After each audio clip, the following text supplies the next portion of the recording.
Well, hello there, everybody. It's Barry's Best Honey. I'm Mike. Let's go do some bees.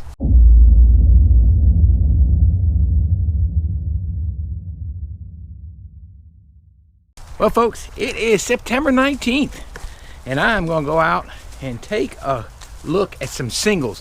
I got singles kind of spread out, and I want to take a look and see where they're at, because right now with those, they're the most critical for feed, but I'm only feeding, I think, 2 of them right now. Everybody else had stores, and I did put medium supers on them for storage mainly, over excluders. I want to store any of my supers that had brood in them over top of colonies that can guard them for me, so I don't have to worry about them being guarded over there. I can pull them off when it gets cold, no wax moth threats, stack them with the rest of them. I don't usually have trouble because the supers don't get a ton of brood in them, but you know, I just thought I'd try it this year. But I don't think it's going to work out for me, because now I'm going to open feed, so I've got to take them off. But I will take them off this weekend before I get ready to open feed, and I'll go over that a little bit more as we get started. Let me go get my equipment. We'll go out to these singles that are spread out all throughout my bee yard, and let's see where they stand. As I walk over to get my stuff, let me first say that fall is in the air. It's 90 out right now, but it's a dry 90. No humidity. It's gorgeous. Did I tell you already it was the 19th of September? I think so. But man, this morning it was 61. Wow, for us that is phenomenal. And it's dry out. This breeze is blowing. Yeah, it's hot. 90's hot, but we're grateful for 90. It has been so brutally hot last month and the beginning of this month. So fall is in the air, and that means fall prep, and that's kind of what we're doing. I don't have to do a lot of prep, but I'll explain it as I go through the colonies and we look at them. But I don't do a ton of prep. Prep is done as long as they're heavy and they're healthy and they're treated. That's really it for me, because our winters are very, very mild. Very, very mild. All right, folks, here's our first single. I got a couple supers on it, and they're again for storage. But one of them does have some honey in it. They're above excluders, so I'm not worried about the queen being on here. Actually, this one's got a little bit of weight to it. But I'm not looking for a harvest. Like I told you, I'm looking to store them. May pull them off after all. You know, just to open feed. I don't know. I could always feed it back later. If I open feed and they put it in there, I can always put them out and let them clean it back out. I'm probably also going to reduce the one from the last video. A lot of people talked about that, and I know to reduce it, but I got to be honest with you folks, when it comes to queens that are failing or hives that are failing late like this, or even mid-season, I just requeen them, or late, I really don't fool with them much. I really don't. I know a lot of people said protein and this, and that's all true. It's right, but it's because we come out of a dearth. It's a protein dearth as well as a nectar dearth, but I'll be honest, I don't fool with those colonies. I don't do a lot of nurturing. I truly don't, because I'm going to tell you, it's one of those deals where I don't want a lot of smoke. There's a reason they're weak. There's a reason something's happening. There's a reason they can't catch up. If it was a swarm or something, they should be able to catch up. But if it's an inferior queen, why am I going to sit there and try and worry about propagating and getting them built? I'm just not. I don't worry about that stuff too much. I just let them go. So this is a good looking colony. It's a little bigger than I am used to going into winter. I like to go into smaller. I heard Bob Benning talking about that. He said that the last couple years he's mentioned that. But that's always been my thing, because I don't feed in the dearth, and I only feed in the fall to build up weight. So my nests are usually small, and that makes it easier to manage in the spring for me. You got to remember, I'm a full-time worker with a regular job, and bees are a hobby, although I do, you know, make some cash off of here and there. But I know what number I have to keep, and I know what keeps me so busy that I can't, you know, keep up and shoot in the spring. If I have nests in February that have to grow, well, that just helps me, folks. That just helps me later on with swarm control. So this colony is full of larvae and eggs in there. It looks like at least larvae for sure. I didn't see a bunch of eggs, but there were eggs. Looks like that frame has been laid a couple days ago. Let's see what this one looks like. I need to take it. So there's our brood going in. Wow, so it looks like they're already starting to pick up a little bit in the fall here. That side looks a little better.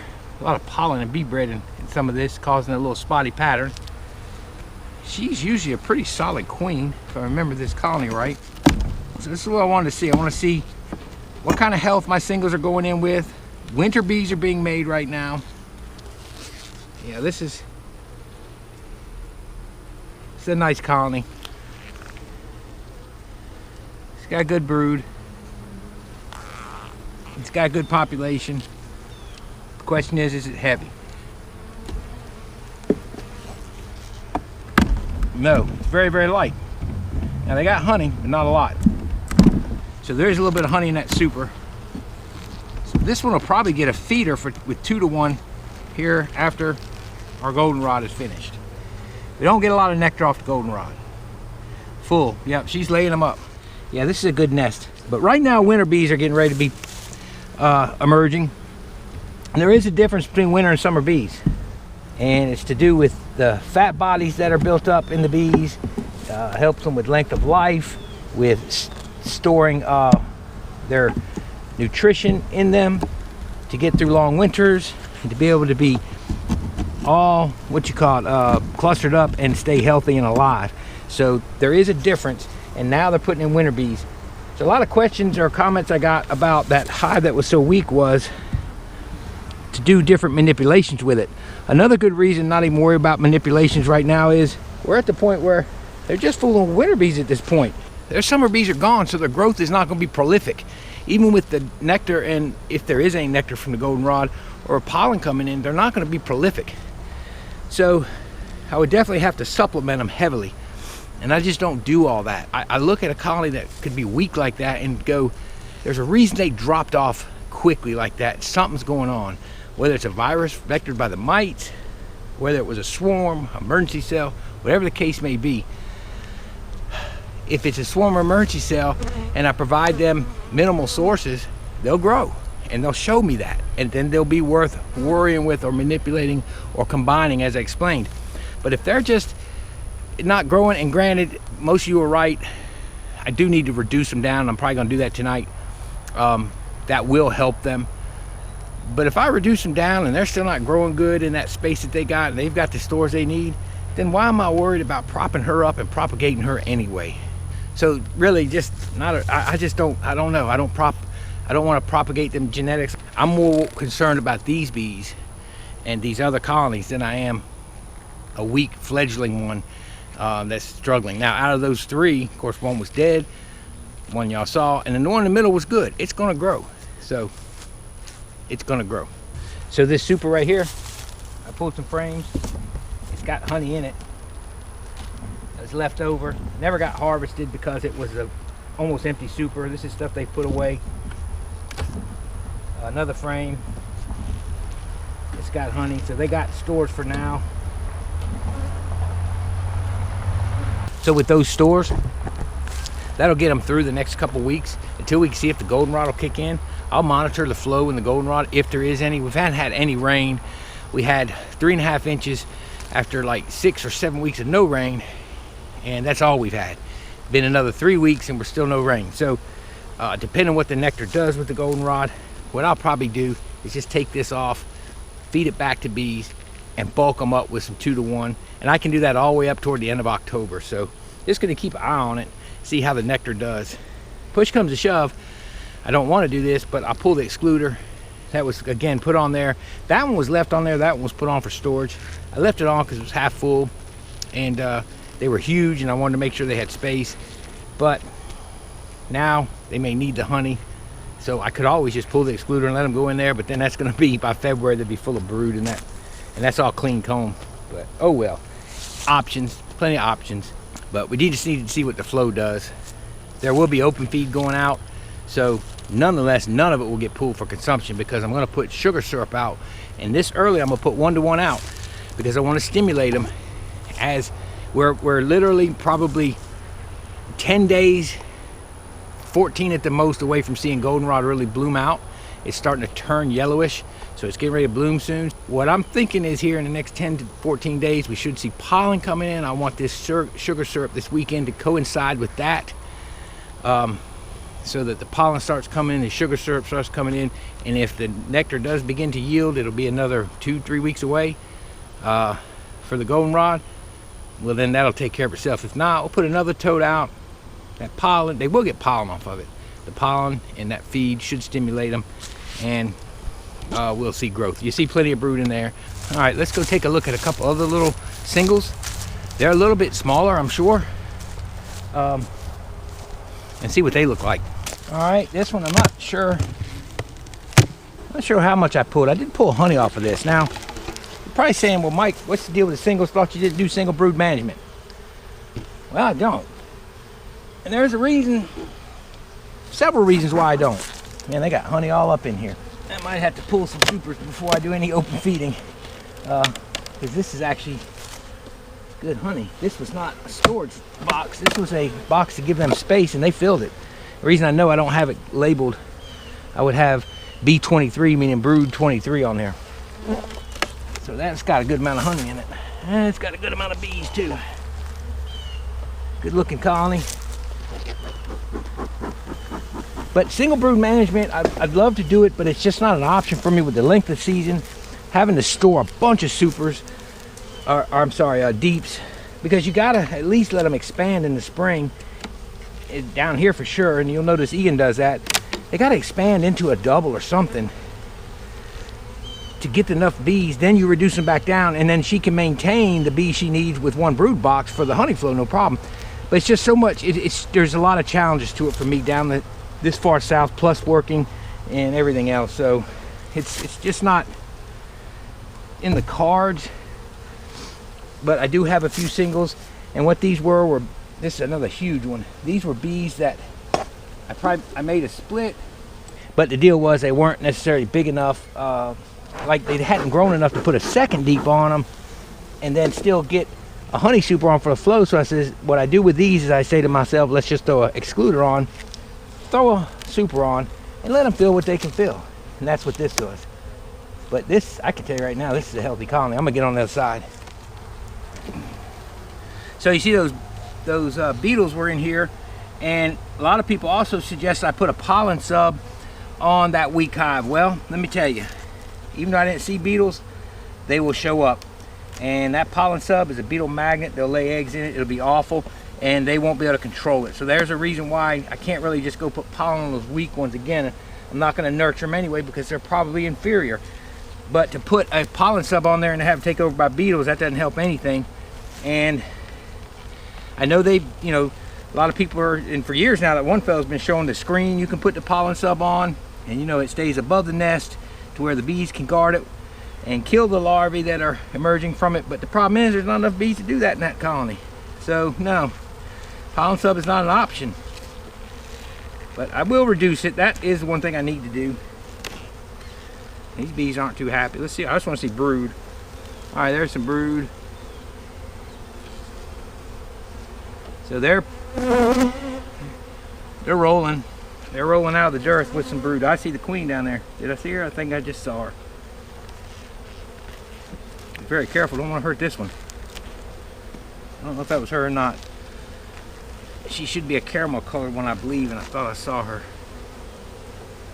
I'm not gonna go a whole lot further. Look at that. This thing, it's getting big. Getting big. All right, I stood up and looked for eggs. I want to see how well she's backfilling. She's backfilling with eggs. As far as the box, it's got plenty of weight in it. They got food over here. So that single's good and heavy. So I'm gonna put it back together and move to the next. Now this colony came close to having a problem. That limb came down, but look at it showing on the front too. Ooh, that could have been bad. That could have been bad.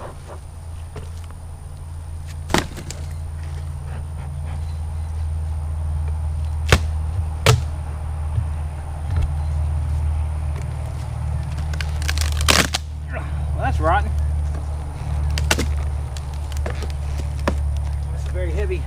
colony.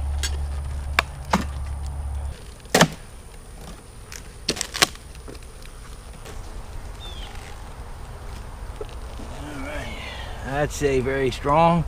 It's super heavy. Gosh, that thing is full of honey. That's the kind of stuff single brood managers want going into winter, but that's not me. In this case it is. Yeah, the excluders got to come off. If we overwinter with these supers, they have to. The queen has to be able to move with the cluster, but there's not a ton of bees in here compared to the other one. Now this is more like what I'm looking at, but we're gonna have to go through this one after all, because it doesn't look too good. Let's go on this side. It's got a ton of honey. Well, really not a ton. A ton is a little, that's exaggerating. This is all nectar. Nectar. Nectar. It's all nectar. Where are they getting this nectar? All right, now we should be getting some brood. I hope. Yeah, there we go. There's the queen.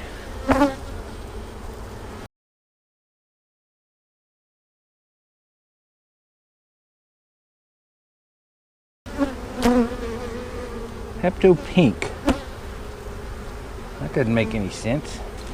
I didn't have a pink queen from you know who.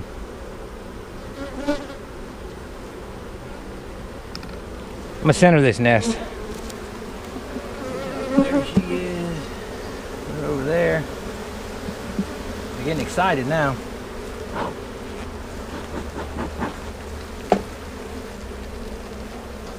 Another frame of brood, as I thought. So, and they're backfilling it. They're preparing for winter for sure.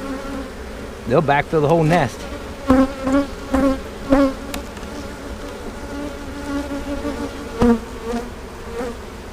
It's been a while since I've been in here. Yep, full of eggs and larvae on this one. So, her whole nest was just slid over. So they've got 3, probably 4 frames, that's it. So that's more like the nest I'm thinking I would see in these others. And bee bread, we're gonna leave that here too. So basically we got good bees, got a small nest, packing it out for winter. Queen is okay, she's laying.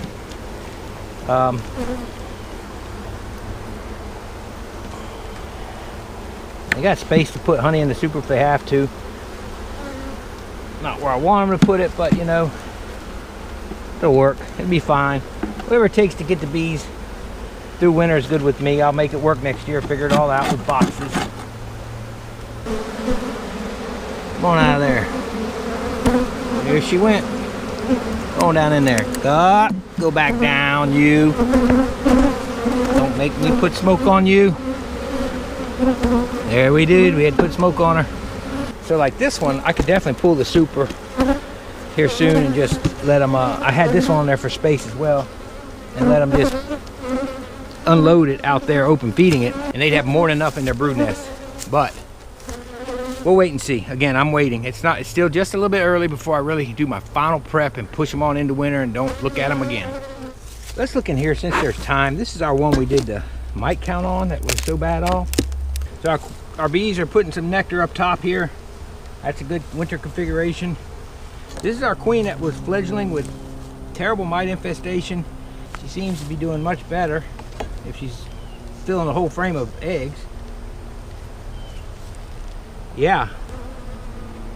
Goodness gracious. This entire frame is full of milk brood. Full. Making winter bees, folks, making winter bees. Now, this was our infested colony. Let's look what our numbers look like now. They had terrible numbers. We knocked the mites down. Let's see. We might center their nest after all. It means I got to center the bottom. So I've got about 6 or 7 frames of bees up and down. Look at that brood. Look how much improved that is from when they were infested with mites. Wow. That's incredible. That oxalic acid absolutely knocked them down. We're gonna have to look at that. Whoa. They'll break out. And look at the population. I can't move this frame too much because it swings in there. But look at the population on that now. This, talk about a comeback from being mite infested. Wow. They always say those things, the proof's in the pudding. There you go. Just phenomenal job. Shoot, this queen's in the middle over here. So up top, she's in the middle. Full of eggs. I'm done. I don't want to mess her up. Last thing I need to do is get them back on their feet or their wings just to mess them up. Don't want to roll the queen, in other words. So she had the bottom filled on the 4 frames out there. She's got these filled with milk brood. She's doing great. She's exploding. This was a good colony, so I'd have to say it was the mites that did it to them. It had to be the reason they slowed up so bad. Is once we knocked them down, they got back to business, and that's what we want to see. Awesome. The issue with this one is it's super light. I did put an extra bit of feed on it. Let's see.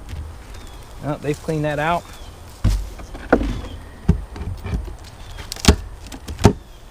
I'm gonna leave the feeders on because these light ones will probably get to 2 to 1 individually down the road. So I'm gonna leave the feeder on for now. You notice I got a queen excluder.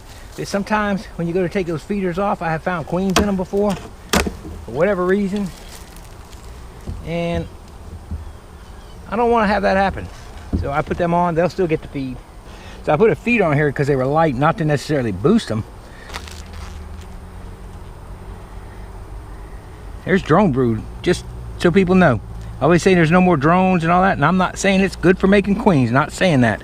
But what I am saying is, down here, they don't kick them out over the winter altogether. And you can see right there, it's mid-September, almost 3 weeks in, and there's drone brood. Which means it was laid in August, into August. Let's see if she's putting brood in. That's gonna be our question. And there's some regular brood. She's not doing terrible. Oh, there's all a bunch of larvae in there. Wow, all kinds of larvae. And then cat brood next to it. And these patterns will be uneven in this time of year because they were small. Now she's expanding, so some of it's old, and she's finding space, and they're putting nectar in other spots. So it'll be a little off this time of year, but that's all right as long as we're seeing fresh and seeing good quality. We're seeing them make winter bees, and that's what we want. Now, you guys can go read up on that. I read it years back about the winter bees and what the difference is in them. The whole frame full of winter bees gonna be out. So I'm done with this one. So as we look at this stand, see these bricks piled up and all these empty spots? This stand, for whatever reason, is by far the deadliest stand. I have more dead outs on this stand, and this is where 1, 2, 3 of them came from. Most of the rest of the colonies have bees coming and going, looking decent, you know. The doubles aren't huge because their bees are spread out between 2 doubles, so you don't see a ton on the front, but they're fine. I'm gonna go through those probably this weekend, get a good final look.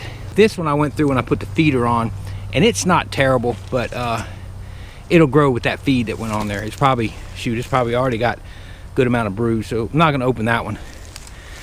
But this single I have not been into. The dead out one was right here that we dealt with in the last video that I showed you. I didn't bring out here. And this one next to it is super weak. So that's my 4th weak one that I'm concerned with. The rest I'm not overly concerned with. There's some that aren't flying as much as I'd like to see, but I mean, there's bees all over them coming and going. The one on the end down there, not the greatest, but I'm gonna open it this weekend.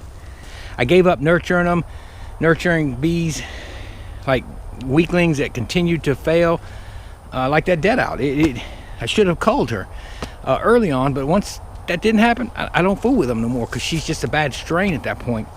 And I just learned about 6 years ago to quit trying to nurture these little colonies, to try, and you could keep them alive all day long, just to what? Get that genetic in the area, the drones, the queen propagating, splitting off of them if you can. No, I don't do it. This super I never harvested. I took it off a weak hive and put it here so that it would be guarded until the harvest came, and then I never did harvest it. It's got an excluder, so I don't have to worry about a queen. Yeah, I had put this on. It was half full, and I didn't harvest it. And I was gonna come back and get it, and I forgot about it. Yeah, they're full of bees too. They're looking all right.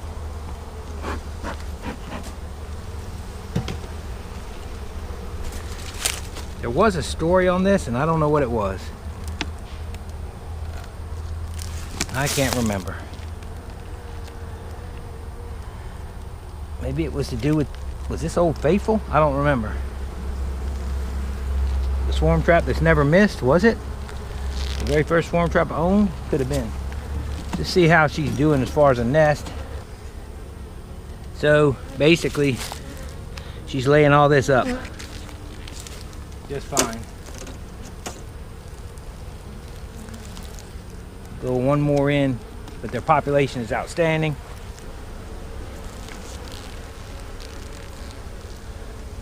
Well,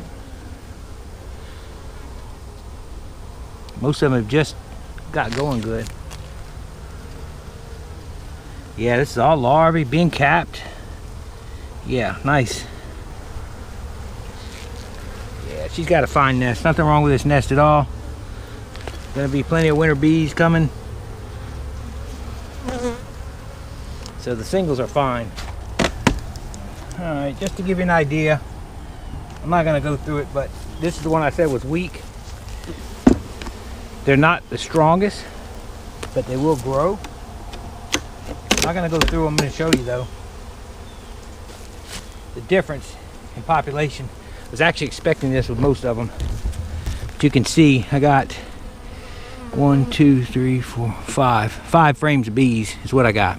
Now there's brood in there, I'm sure. I'm not going to go through it, but this is the weakest of the singles. The other ones were quite large, actually. The first 3 were larger than I expected. That last one was pretty. The last few they were what I was expecting. This one, it's actually pretty good colony. It's growing. There was brood, but they weren't super strong. They're out of feed at this point. They're good and heavy at this point, but it's not bad. It's fine, and she's laying, so no worries there. I'm not going to go into my whole feeding philosophy and how I feed. Maybe I will in another video as we get closer and I do the 2-to-1. I've explained it in other videos. I'm not commercial. I have a full-time job, so I don't make these colonies so darn large and get them through and push them through the dearth and everything. I just let them do what bees do at this point, and the healthy ones make it, as long as I'm controlling the mites the best I can and making sure they have stores. You know, and if they don't, I'll help them out, and if they begin to fail even when I'm helping them, I let them fail. I will combine some. There is some I'll combine, a beetle. But you know my take on that. I told you all about that. Springtime, I don't mind combining it all. No problem. We can recoup from that, but what I got is what I got. And so I'm making, which everybody makes as much honey as they can per hive, but I make my goal and I run on the ragged edge of needing exactly what I got to make my goals. So I can't afford to lose a bunch, or I can miss my goal the next year. So it's kind of, because I'm steady now. I'm not growing and I'm not shrinking. I'm steady where I've stayed for the last few years now. So that's the rationale. Well guys, I think my singles look pretty good. I'm pretty happy with them. Have had some dead outs. Usually I have them in October. I start finding them more so, but found them in September this year and August. So don't like running ahead in that game. That's a game I want to be behind in. But anyway, I think the singles are looking good enough. They're going to be fine. A couple of them are light, but we'll remedy that as we go. But other than that, I think they look just fine. And the doubles that aren't weak, that have bees flying in and out, no reason to bother them right now. Probably go through them here soon, maybe this weekend. And that'll really be all the fall assessments. It's just going to be hit and miss, take my time since the weather's so beautiful. So, well, that's going to be it.